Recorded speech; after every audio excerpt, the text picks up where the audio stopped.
Radio Tehran, শুরু হচ্ছে বিশ্ব সংবাদ।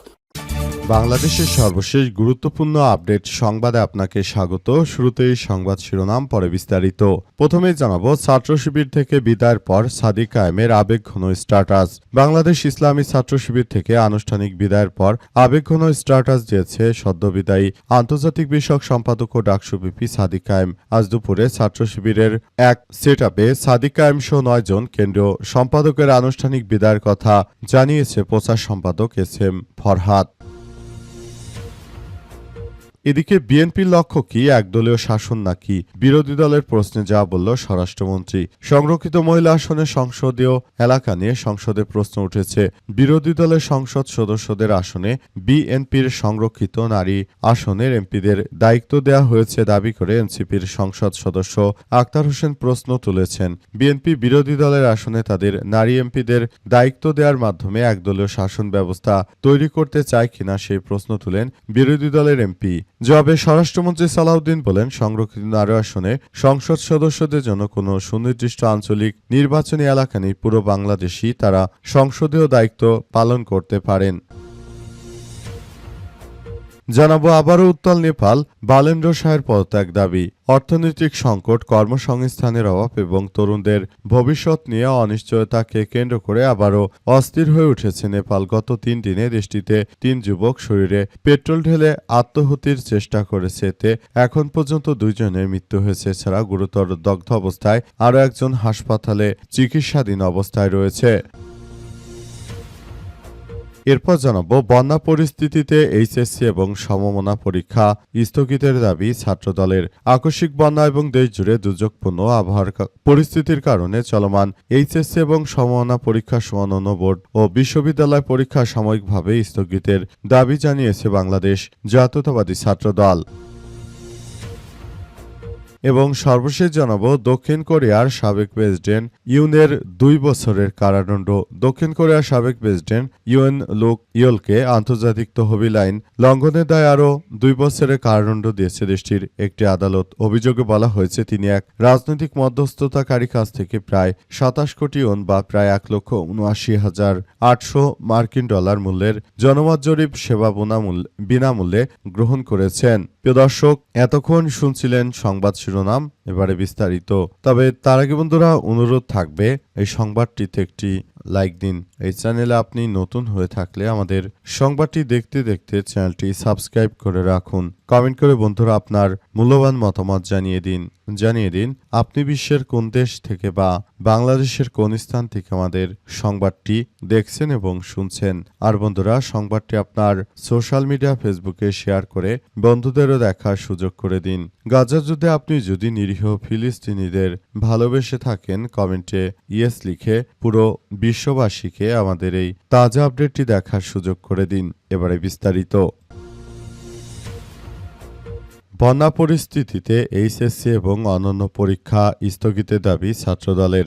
আকস্মিক বন্যা এবং দেশজুড়ে দুর্যোগপূর্ণ আবহাওয়ার কারণে পরিস্থিতির কারণে চলমান এইচএসসি এবং সমমনা পরীক্ষা সহ অন্যান্য বোর্ড ও বিশ্ববিদ্যালয়ের পরীক্ষা সাময়িকভাবে স্থগিতের দাবি জানিয়েছে বাংলাদেশ জাতীয়তাবাদী ছাত্রদল। আজ এক যৌথ বিবৃতিতে সংগঠনটির কেন্দ্রীয় সংসদের সভাপতি রাকিবুল ইসলাম রাকিব ও সাধারণ সম্পাদক নাসির উদ্দিন নাসির শিক্ষা মন্ত্রণালয়ের প্রতি মানবিক বিবেচনায় বিষয়ে জরুরি পদক্ষেপ নেওয়ার আহ্বান জানিয়েছেন।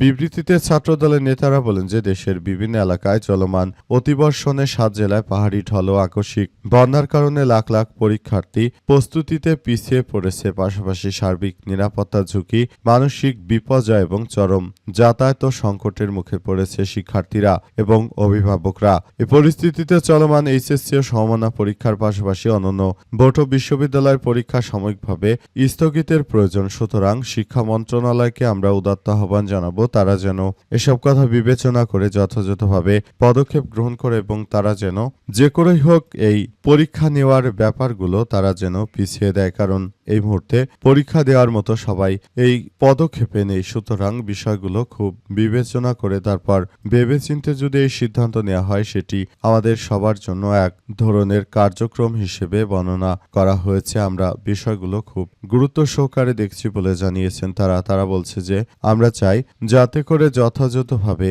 পরীক্ষাগুলো নেওয়া হয় এবং এই পরীক্ষা যথাযথভাবে নিয়ে তারপর পুরো ব্যাপারগুলো নিয়ে যেন কাজ করা হয়, সেমন কথা জানানো হয়েছে উক্ত বিষয় নিয়ে।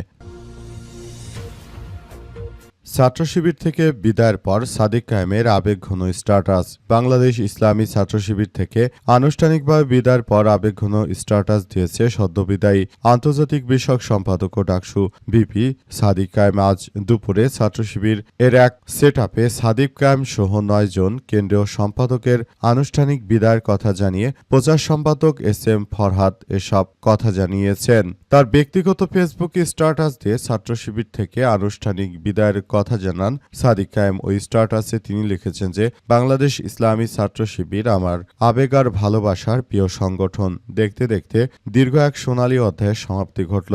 সংগঠনের স্বাভাবিক প্রক্রিয়ার অংশ হিসেবে ইসলামী ছাত্র শিবির থেকে আজ আমার আনুষ্ঠানিক ছুটি হয়েছে। সবকিছুর জন্য আল্লাহর কাছে অগণিত শুকরিয়া আদায় করছি। জীবনের সবথেকে গুরুত্বপূর্ণ ও প্রোডাক্টিভিটি সময়গুলো কেটেছে এই কাফেলার সঙ্গে। এ সময় তিনি আরও লিখেছেন যে এই প্রিয় কাফেলা আমার দেশ এবং জাতি নিয়ে ভাবতে শিখিয়েছে, জড়তা ভেঙে কথা বলতে শিখিয়েছে, দৃঢ়তা গুণাবলীকে পরম মমতায় বিকশিত করেছে। ইসলামী ছাত্র শিবিরের আত্মিক এবং আধ্যাত্মিক বিকাশে পরিপূর্ণ পথ নির্দেশনা দিয়েছে। পেছনে ফিরে তাকালে স্মৃতির পাতায় ভেসে ওঠে অসংখ্য প্রিয় মুখ আর সংগ্রাম চিত্র। পুরোটা সময় নিবেদিত, দায়িত্বশীল ও জনশক্তিদের যে সহবত এবং সান্নিধ্য পেয়েছি তা আমার জীবনের অন্যতম শ্রেষ্ঠ অর্জন বলে জানিয়েছেন তিনি। জীবনের প্রতিটি বাঁকে আপনাদের কাছ থেকে শিখেছি, অনুপ্রেরণা পেয়েছি বলে জানিয়েছেন সাদিক কায়েম। আবারও উত্তাল নেপাল, বালেন্দ্র শাহের পদত্যাগের দাবি। অর্থনৈতিক সংকট, কর্মসংস্থানের অভাব এবং তরুণদের ভবিষ্যৎ নিয়ে অনিশ্চয়তাকে কেন্দ্র করে আবারও অস্থির হয়ে উঠেছে নেপাল। গত 3 দিনে দেশটির 3 যুবক শরীরে পেট্রোল ঢেলে আত্মহুতি করার চেষ্টা করেছে। তে এখন পর্যন্ত 2 জনের মৃত্যু হয়েছে। এছাড়াও গুরুতর দগ্ধ অবস্থায় আরও একজন হাসপাতালে চিকিৎসাধীন অবস্থায়। দেশের বিভিন্ন স্থানে ছড়িয়ে পড়া বিক্ষোভে এই পরিস্থিতিতে প্রধানমন্ত্রী বালেন্দ্র শাহের পদত্যাগের দাবি জানিয়েছে তরুণরা জানিয়েছে যে বালেন্দ্র শাহকে আমরা দায়িত্ব দেওয়ার পর মনে করেছিলাম যে দেশের অবস্থা পরিবর্তন হবে, কিন্তু দেখতে পাচ্ছি যে তিনি আসলে দেশের কোনো পরিবর্তনই করতে পারছেন না। সুতরাং বিষয়গুলো আমাদের জন্য খুবই দুঃখজনক ব্যাপার যে বালেন্দ্র শাহর নেতৃত্বে আর দেশের কোনো পরিবর্তন আসলে সম্ভব নয়। তাই আমরা এখন তারও পদত্যাগ চাই বলে আবারও নেপালে বিক্ষোভ ছড়িয়ে পড়েছে। আবার অনেকেই বলাবলি করছে যে আসলে মূলত ভারতের হিন্দুত্ববাদী নরেন্দ্র মোদী তারা আবারও চাইছে নেপালকে অস্থিতিশীল করে তুলতে, যাতে করে নেপালে এখন আরও কোনো সরকার আসে এবং সেই সরকার যেন ভারতের নরেন্দ্র মোদীর কথায় উঠবোস করে হাসিনার মতো এমন কোনো সরকার চায় তারা। সুতরাং নেপালের বর্তমান যিনি সরকার প্রধান রয়েছেন বালেন্দ্র শাহ, তাই তাকে সরিয়ে দেওয়ার জন্য নতুন করে ষড়যন্ত্র ফোন দিয়ে এঁটেছে বর্তমানের মোদী সরকার। বিষয়গুলো নিয়ে ব্যাপক কথাবার্তা বলেছে এবং এই বিষয়গুলো নিয়ে তাদের মধ্যে এক ধরনের মনোমালিন্যর সৃষ্টি হয়েছে। শেষ পর্যন্ত তারা নেপালকেও বাংলাদেশের মতো তাদের অঙ্গরাজ্য তৈরি করতে যে ষড়যন্ত্র শুরু করেছে সেটা আসলে কোনোভাবেই সম্ভব নয়। বিএনপির লক্ষ্য কি একদলীয় শাসন নাকি বিরোধী দলের প্রশ্নে যা বলেন স্বরাষ্ট্রমন্ত্রী। এবার সংরক্ষিত সংসদীয় এলাকায় নিজের দলের আসনে বিএনপির নারী নেত্রীদেরকে জায়গা করে দেওয়ার প্রতিবাদে এবার স্বরাষ্ট্রমন্ত্রীকে প্রশ্ন তুলেছেন বিএনপির লক্ষ্য কি একদলীয় শাসন নাকি, এমন প্রশ্ন তুলেছেন আক্তার হোসেন। তার বক্তব্যে জবাবে স্বরাষ্ট্রমন্ত্রী সালাউদ্দিন আহমেদ জানিয়েছেন যে সংরক্ষিত নারী আসনে সংসদ সদস্যদের জন্য কোনো সুনির্দিষ্ট আঞ্চলিক নির্বাচনী এলাকা নেই। পুরো বাংলাদেশই তারা সংসদীয় দায়িত্ব পালন করতে পারবেন। আজ জাতীয় সংসদ পয়েন্ট অব অর্ডারে আক্তার হোসেন প্রসঙ্গটি তোলেন। এ সময় ডেপুটি স্পিকার কায়সার কামাল সভাপতিত্ব করেন। এর আগে প্রশ্নোত্তর পর্বে সম্পূরক প্রশ্ন করার সময় সংরক্ষিত নারী আসনে বিএনপির দলীয় সংসদ সদস্য জিবা আমিনা খান বলেন, রোববার আমার অতিরিক্ত দায়িত্বের পীরগঞ্জ ও মিঠাপুকুর সফর করে এসেছি। 50 শয্যা হাসপাতালকে 101 শয্যা করার বিষয়ে প্রধানমন্ত্রী সিদ্ধান্ত নিয়েছেন। তিনি হাসপাতালে জনবল সংকটের কথা তুলে ধরে তরুণ প্রজন্মকে প্রশিক্ষণ দিয়ে সহযোগী হিসেবে কাজ করার সুযোগের বিষয়ে সরকারি উদ্যোগ নিয়ে জানতে চান। এই পয়েন্ট অব অর্ডারে আক্তার বক্তব্য দিতে চাইলে ডেপুটি সরকার তাকে ফ্লোর দেননি, তবে আসরের বিরতির পর তাকে ফ্লোর দেওয়া হয়। পয়েন্ট অব অর্ডারে এনসিপি সংসদ সদস্য রংপুর 4 আক্তার হোসেন বলেন যে বিরতির আগে সংরক্ষিত আসনে সরকার দলীয় এমপি বক্তব্য প্রদানের সময় বলেছিলেন, আমার অতিরিক্ত দায়িত্ব, অর্থাৎ তার অতিরিক্ত দায়িত্বের কথা বলে রংপুরে দুটো সংসদীয় আসনের কথা বলেছেন। তিনি সেখানে যাওয়ার পর বিএনপির কর্মীদের এই ধরনের বক্তব্য দিতে শুনেছি। আসনে নির্বাচিত যে এমপি রয়েছে তিনি এমপি না, সংরক্ষিত আসনে যিনি এমপি তিনি ওইখানকার এমপি। এই ধরনের কাজ হোক না কেন তার মাধ্যমে হতে পারে, যে ধরনের কাজ হোক না কেন এটি আক্তারের মাধ্যমেই হবে। তিনি আরো বলেন, সেদিন আমার প্রতিমন্ত্রী মীর শাহেদ আলমকে বলতে শুনেছি অতিরিক্ত দায়িত্ব কাউকে দেওয়া হয়নি, কিন্তু মহিলা সংসদ সদস্য বলছেন অতিরিক্ত দায়িত্ব দেওয়া হয়েছে। আসলে কোন বিষয়টা সত্য, অতিরিক্ত দায়িত্ব আওতা কত, সেটা কিভাবে পালন করতে হবে, অতিরিক্ত দায়িত্ব সাংবিধানিকতা কতটুকু সেটাও জানতে চাই। অতিরিক্ত দায়িত্ব শুধু বিরোধী দলের সংসদ সদস্যরা যে আসনে নির্বাচিত হয়েছে সে আসনগুলোতে অতিরিক্ত দায়িত্বটা দেয়া হয়েছে। এখানে আশঙ্কার জায়গা তৈরি করেছে। এটা কি বিএনপি স্বৈরাচারের দিকে যাচ্ছে কিনা এমন প্রশ্ন তুলেছেন তিনি।